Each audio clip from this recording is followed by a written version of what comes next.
పిలుస్తున్నారు, బర్త్డే పార్టీకి వెళ్ళి వచ్చేస్తాను అని ఇంట్లో చెప్పి వెళ్ళినటువంటి శాంతి కుమారి అనే యువతి కొన్ని గంటల్లోనే విగత జీవిగా మారిపోయింది. ఈ కేసులో అనేక రకాల ట్విస్టులు కూడా కనబడ్డాయి. ఎక్కడైతే వీళ్ళు విశాలాక్షి నగర్లో ఉన్నటువంటి బీ స్క్వేర్ విల్లాలో 2 రూముల్లో ఉన్నటువంటి స్నేహితుల మధ్య ఏం జరిగింది ఏంటి అనేది కూడా నిన్న పోలీసులు మీడియాకు అడ్రస్ చేయడం జరిగింది. శాంతి కుమారి కేసులో 6 స్నేహితులకు రిమాండ్కు పంపించాం. ఇందులో 5 అబ్బాయిలు ఉంటే ఒక అమ్మాయి కూడా ఉంది. అయితే ఈ 6 ఏదో చిల్లరగా తిరిగే వాళ్ళు కాదు, మంచి చదువులు చదివిన వాళ్ళే. కానీ ఇప్పుడు ఆ కుటుంబాలు ఏమైపోతాయి? ఇట్లాంటి పిల్లల్ని కన్నందుకు వాళ్ళు ఎంత ఆవేదన వ్యక్తం చేస్తూ ఉంటారు. ఒక్కసారి వాళ్ళ ఎడ్యుకేషన్ డీటెయిల్స్ కూడా చూస్తే కనుక ఈ కేసులో 6 పోలీసులు రిమాండ్కు తరలించినట్టు కూడా నిన్న ఏసీపీ గారు చెప్పడం జరిగింది. ఈ రిమాండ్కు వెళ్ళిన వాళ్ళలో అమ్మాయి ఎవరైతే ఉన్నారో సంజన బీటెక్ చేసింది, సాయి కిరణ్ కూడా బీటెక్ చేశాడు, వెంకట్ సాయి యశ్వంత్ బీటెక్, సాయి కుమార్ బీబీఏ, పుచ్చా సాయి కిరణ్ అనే అబ్బాయి ఇంటర్ పూర్తి చేసి బైక్ మెకానిక్గా చేస్తున్నాడు, మణి అనే అబ్బాయి హోటల్ మేనేజ్మెంట్ చేస్తున్నాడు, శాంతి కుమారి ఎవరైతే చనిపోయినటువంటి అమ్మాయి డిప్లొమా కంప్లీట్ చేసింది. ఇది వీళ్ళ ఎడ్యుకేషన్ బ్యాక్గ్రౌండ్. మీ అందరికీ తెలుసు, విశాఖలో గత కొద్ది రోజుల క్రితం తీవ్ర సంచలనంగా మారినటువంటి మౌనిక హత్య కేసు విషయంలో కూడా శ్రీమతి గంటి ఉషా గారు చాలా వ్యాలిడ్ ఇన్ఫర్మేషన్ మనతో షేర్ చేసుకోవడం జరిగింది. ఇప్పుడు శాంతి కుమారి కేసులో కూడా అసలు ఇంతమంది స్నేహితుల ఇన్వాల్వ్మెంట్ ఏంటి? ఆ టైంలో రాత్రప్పుడు బర్త్డే పార్టీకి ఒక అమ్మాయి ఇంటి నుంచి బయటకు వెళ్ళడం ఏంటి? ఇట్లా చాలా రకాల ప్రశ్నలు ఉన్నాయి లక్ష్మి అంటూ ఆమె చెప్తున్నారు. సో మాట్లాడదాం మేడంతో కూడా. చూసారా మేడం మొత్తం స్టార్టింగ్ నుంచి కేసు? చూశానమ్మా. ఏం చెప్తారు?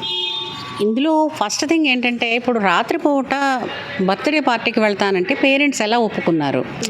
కనీసం ఇప్పుడు ఏంటంటే మరొక కమ్యూనికేషన్ అయినా వీళ్ళకి ఉండాలి కదా. ఒకవేళ ఇన్ కేసు వీళ్ళ పిల్ల తాలూకు ఫోను స్విచ్ ఆఫ్ అయినా, ఛార్జింగ్ అయిపోయినా ఇంకొకళ్ళది ఇవ్వాలి. సరే ఎక్కడమ్మా మీరు ఉండేది అనాలి.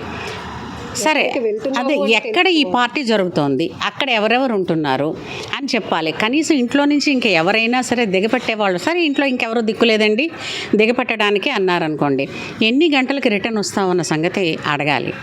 ఆ సంగతి అడిగారా లేదా అన్నది ఒక డౌట్. అయితే ఇప్పుడు ఆ అమ్మాయి రాత్రి 11:30కి, అంటే ఇప్పుడు దాదాపుగా ఈ అబ్బాయిలందరూ చెక్కిన్ అయిన 2 గంటలకి ఈ అమ్మాయి వచ్చిందని ఆ హోటల్ అతనే చెప్తున్నాడు.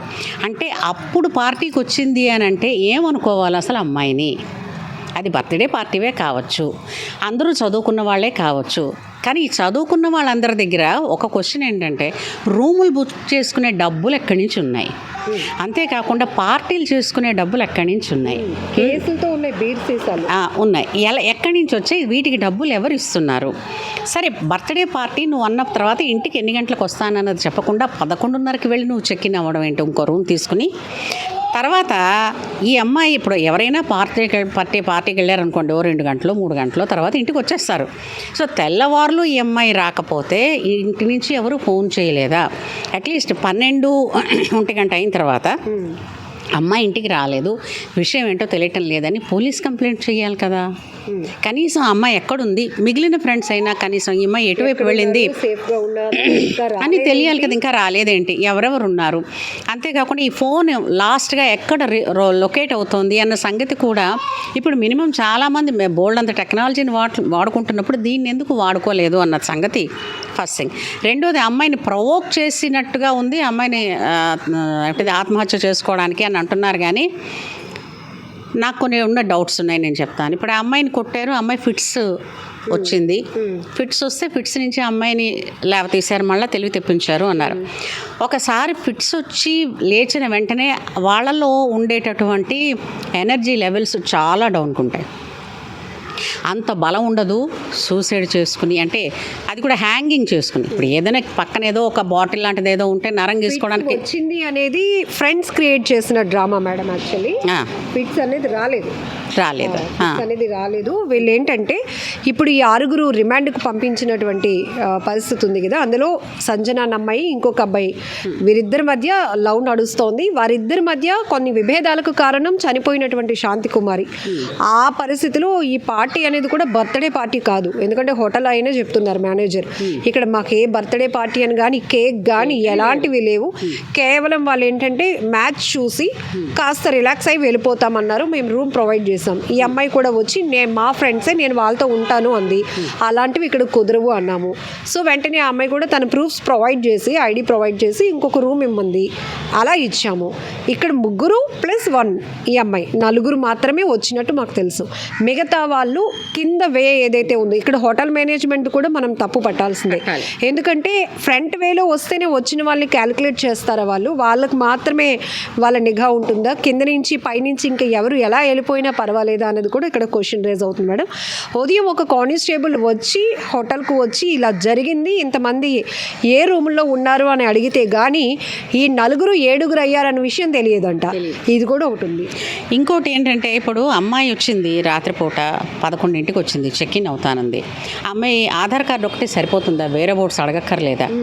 నీ పేరెంట్స్ నుంచి అంటే ఇప్పుడు నిజంగానే ఇప్పుడు వాళ్ళకి బిజినెస్సే కావచ్చు, ఆ అమ్మాయి వస్తే మాకు ప్రూఫ్స్ ఇచ్చారు కాబట్టి మేము రూమ్ ఇచ్చేసామండి అని అంటారు, దట్స్ దేర్ బిజినెస్, ఓకే. కానీ మోరల్గా వాళ్ళకు ఒక మోరల్ రెస్పాన్సిబిలిటీ ఏంటంటే, సో ఇప్పుడు ఆ అమ్మాయి వచ్చింది, అమ్మ నీ పేరెంట్స్ వాళ్ళ ఫోన్ నెంబర్ ఇయ్యి, ఒకసారి కాల్ చేసి మీ అమ్మాయి ఫలానా చోటకు వచ్చింది, రూమ్ బుక్ చేసింది, మీకు తెలుసా అన్న ఒక్క ముక్క అడగడం వలన ఇలాంటి అనర్థాలను ఎన్నింటినో మనం ఆపగలం కదా. అందులోనూ ఈ తెలిసిన వాళ్ళతోనే ఉండడానికి ముందు అడిగినటువంటి అమ్మాయి అవ్వదని పక్క రూమ్ తీసుకున్నప్పుడు కూడా అక్కడ చాలా డౌట్స్ రేజ్ అవ్వడానికి స్కోప్ ఉంది. సో అంటే ఇంతకీ ఇప్పుడు వీళ్ళు చదువుకుంటున్న చదువులు ఏమిటి, వీళ్ళు బీటెక్లు చదువుతున్నారు. ఇప్పుడు ఆ అమ్మాయి చనిపోయింది, ఓకే, కానీ బతికుండగా ఈ పిల్లలు చనిపోయిన వాళ్ళతోనే సమానం కాదు. వీళ్ళ కెరీర్ చనిపోయిందా, వీళ్ళ తల్లిదండ్రుల పరువు చచ్చిపోయిందా? సో వీళ్ళని చూసినప్పుడల్లా సమాజం ఏముంటుంది? వీళ్ళు అంటే టాక్సిక్ పొజిషన్లో ఉన్నప్పుడు ఏం చేస్తున్నారో తెలియనంతగా చేస్తున్నారనంటే టోటల్లీ ఎస్కేపిజం ఫ్రమ్ రెస్పాన్సిబిలిటీస్ అమ్మ. ఇప్పుడు వాళ్ళు ఏంటంటే మేము కాసేపు చిల్ అవుతామంటే ఏమంత కష్టపడిపోయి చచ్చారని. తల్లి తండ్రి కష్టపడి డబ్బులు ఇస్తున్నారు, పాకెట్ మనీ ఇస్తున్నారు, తిండి పెడుతున్నారు కదా, ఇంకా రిలాక్స్ అవ్వడానికి ఏంటంటే ఏంటి పోనీ ర్యాంకులు ఓడపొట్టు చేసే, స్టేట్ ర్యాంకులు వచ్చేసినంత ఓడపొట్టు చేసి వాళ్ళు కష్టపడిపోయారు. నిజంగా అలా కష్టపడమని ఎవడు కూడా ఇలా కూల్ అవుతాను అన్నాడు కదా. అంటే వాళ్ళ లైఫ్ని వాళ్ళు రిస్క్లో పెట్టుకుంటున్నారు, పక్క వాళ్ళ లైఫ్ని రిస్క్లో పడేస్తున్నారు. సో ఇలాంటి పార్టీలని పక్కని ఇన్ని జరుగుతున్నాయి ఇంత దగ్గరలోనే అన్నప్పుడు పేరెంట్స్ ఎలా ఊరుకుంటున్నారు, ఎలా యాక్సెప్ట్ చేస్తున్నారు? అంటే మాకు చెప్పట్లేదండి వాళ్ళు పిల్లలు, ఇది కూడా ఒక రకమైన ఎస్కేపిజమే. పిల్లలకి వెహికల్స్ ఇస్తున్నారు, ఫీజులు కడుతున్నారు, పాకెట్ మనీలు పుష్కలంగా ఇస్తున్నారు, మరి వాడు దేనికి బాధపడతాడు, దేనికి రెస్పాన్సిబిలిటీ ఉంటుంది? జేబులో ఉన్న మనీకి ఏమైనా రెస్పాన్సిబిలిటీ ఉంటుందా? అండ్ ఇప్పుడు ఈ మధ్యన ఆడపిల్లలు ఏంటంటే వాళ్ళకి కూడా చూస్తున్నారు కాబట్టి వాళ్ళ యాక్సెసరీస్, వాళ్ళకి కావాల్సిన కోరికలు కాస్త మీట్ అవ్వడం కోసం ఇలాంటి ఫ్రెండ్స్ పార్టీలు అంటుంటున్నారు. కానీ దాని వెనకాతల ఫన్ ఎంత ఉన్నదన్నది పక్కన పెడితే డేంజర్ మాత్రం 100% ఉందని దగ్గర ఈవెంట్స్ ప్రూవ్ చేస్తున్నాయి. అయినా కూడా భయం లేక కాదు, అవగాహన లేదు. అక్కడెక్కడో జరిగిందిలే, అలా ఉండదు, వీళ్ళందరూ మనవాళ్లే కదా. కానీ ఆల్కహాల్ తలకెక్కిన తర్వాత చిన్న మెదడు అన్నది వేరే విధంగా పనిచేస్తుంది. అట్లాంటప్పుడు నేనేదో ఒక ఫోర్స్గా మామూలుగానే చేత్తో తట్టాను అనుకుంటా, కానీ నా ఫోర్స్ వేరుగా ఉండొచ్చు, అది అవతల వాళ్ళని హార్మ్ చేయొచ్చు. ఇప్పుడు ఇలాగా ఒక మాట అనుకుని ఇక్కడ ఎవరు కంట్రోల్ చేసేవాళ్ళు? అందరూ కోతులే, అంతే కదా. ఇప్పుడు మనకి కిష్కిందకాండ అన్నట్టుగా అందరూ అట్లాంటి చంచలమైనటువంటి మనసు ఉన్న వాళ్ళే, వీళ్ళని కంట్రోల్ చేసేవాడు ఎవడూ లేడు. పాపం ఈ రిమాండ్కి వెళ్ళిన 6గురిలో ఒక అబ్బాయికి అసలు వీళ్ళెవరితో సంబంధం లేదంట, ఇంకొక అబ్బాయిని డ్రాప్ చేయడానికి వచ్చి ఆ అబ్బాయి కూడా ఇరుక్కున్నాడు, చూసారుగా. కూడా రిమాండ్కి. సో ఇక మీదైనా సరే నేను అంటే పోలీస్ వాళ్ళకైనా చెప్తున్నాను, వాళ్ళే ఒక ఏంటిది ముందు స్టెప్గా తీసుకుని ఈ చుట్టుపక్కల ఉండేటటువంటి హోటల్స్ కావచ్చు, లాడ్జెస్ కావచ్చు, ఫలానా టైంలో కనుక ఒక అమ్మాయి వచ్చింది అంటే after 7, so they should check first. ఇప్పుడు వాళ్ళ పేరెంట్స్తో కూడా ఒకసారి కనుక్కొని కన్సర్న్ తీసుకుని ఇలా వచ్చింది మీకు తెలుసా? ఎందుకంటే ఇప్పుడు హోటల్ పేరు కూడా ఇది పడిపోయింది కదా, ఇప్పుడు ప్రమాదంలో పడింది కదా. సో ఇన్ని అనర్థాలు ఉంటాయి ఒక చిన్న నిర్లక్ష్యపు పని వల్ల. మేడం మీరు ఇప్పుడు చెప్పినట్టు జనరల్గా ఎవరైనా కొట్లాట కానీ గొడవ కానీ కాన్షియస్లో ఉంటే ఒక రకంగా ఉంటుంది, ఆల్కహాలిక్లో అదే అందులో ఉంటే కనుక వేరేగా ఉంటుంది.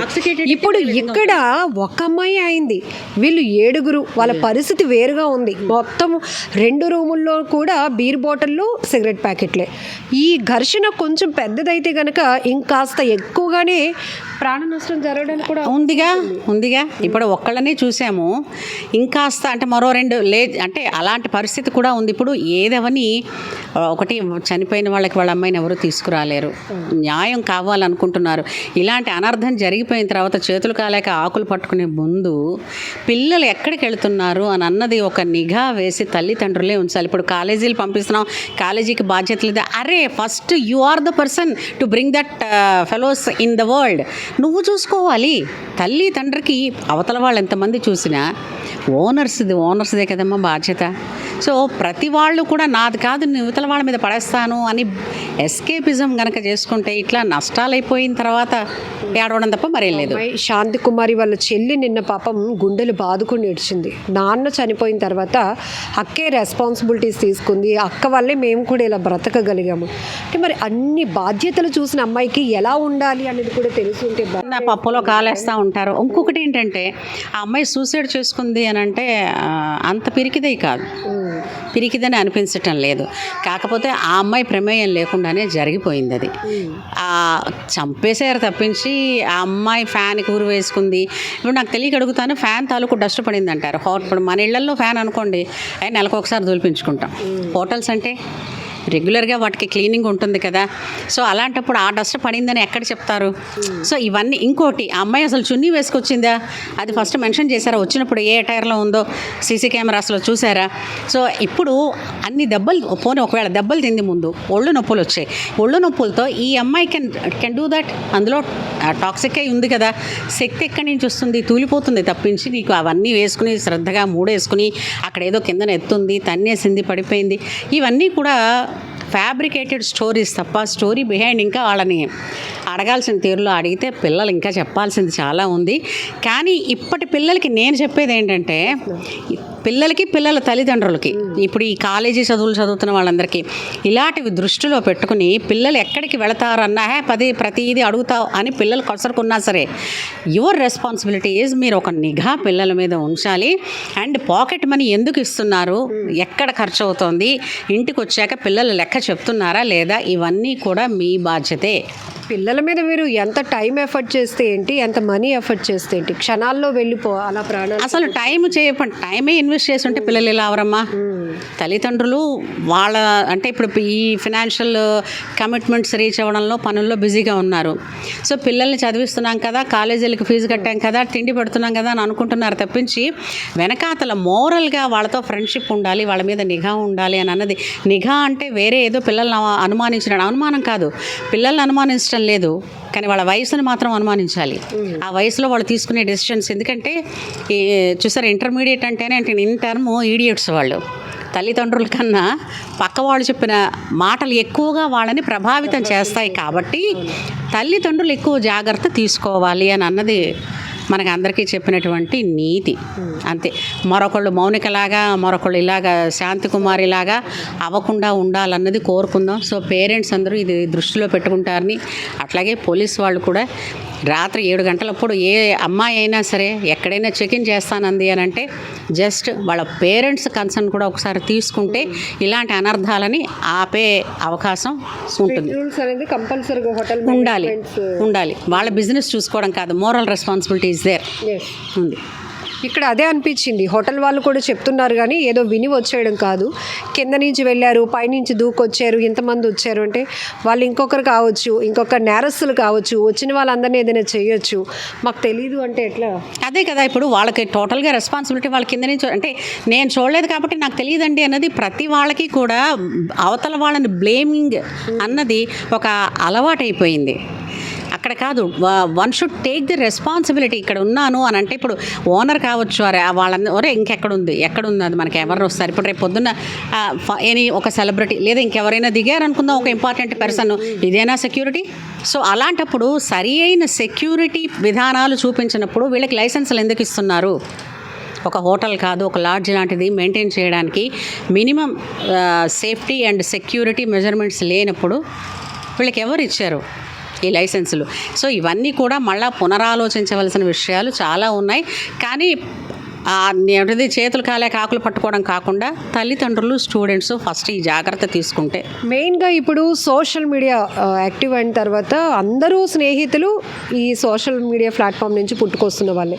వాళ్ళ గురించి పూర్తి డీటెయిల్స్ కూడా తెలియదు. కానీ మీరు అన్నట్టు ఈ ఏజ్లో వాళ్ళని ఎక్కువగా ట్రస్ట్ చేయటం, వాళ్ళు ఎక్కడికి పిలిస్తే అక్కడికి వెళ్ళిపోవటం ఇట్లాంటివి నడుస్తూ ఉంది.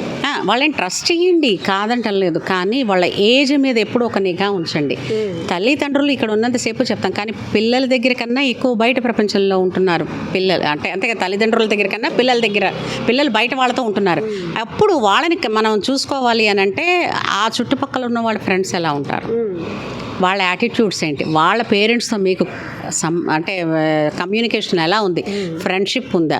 అలా ఉన్నప్పుడు ఇప్పుడు మన ఇంట్లో నేను చెప్పకపోయినా ఆంటీ చెప్పేస్తారు వాళ్ళకి, లేదా అమ్మ చెప్పేస్తుంది వాళ్ళకి. ఇన్న భయం అన్నది పిల్లలకు ఉంచడం వలన ఇలాంటి అనర్థాలు మనం జరగకుండా ఆపగలం. అంతే. Thank you madam. Thank you. So ఇది శాంతి కుమారి కేసులో కూడా చాలా వరకు ఇబ్బందికర పరిస్థితులు. ఎందుకంటే ఇక్కడ ఒక కేసు, ఒకరు బాధితులు, ఒక కుటుంబం నష్టపోయింది, ఒక బిడ్డని అనే కన్నా ఓవరాల్గా చూస్తే కనుక ఈ తరహా కేసులు కూడా సొసైటీ పైన తీవ్రమైన ప్రభావాన్ని చూపిస్తున్నాయి. ఈ మధ్యకాలంలో ప్రతిదీ చూస్తుంటే కనుక కామెంట్లు ఒక్కసారి చూస్తే అసలు మీరు పంపించకుండా ఉంటే బాగుండేది కదా. ఈవెన్ హోటల్ మేనేజర్ కూడా అదే అన్నాడు. 11 గంటలప్పుడు అమ్మాయిని ఎందుకు పంపించారండి, వాళ్ళ ఇంట్లో వాళ్ళు పంపించకుండా ఉండుంటే ఆమె ఇక్కడికి వచ్చి ఉండేది కాదు కదా, ఇలా చనిపోయి ఉండేది కాదు కదా అని ఈజీగా. ఇప్పుడు ఉషా గారు చెప్పినట్టే ప్రతి ఒక్కరూ ఆ సమస్య నుంచి వాళ్ళని వాళ్ళు స్కిప్ చేసుకోవడానికి ట్రై చేస్తూ పక్క వాళ్ళపైన నెడుతున్నారు. అల్టిమేట్గా ఎవరు నష్టపోతున్నారు అంటే బాధిత కుటుంబాలే, అల్టిమేట్గా తల్లిదండ్రులే పూర్తిగా నష్టపోతున్నారు.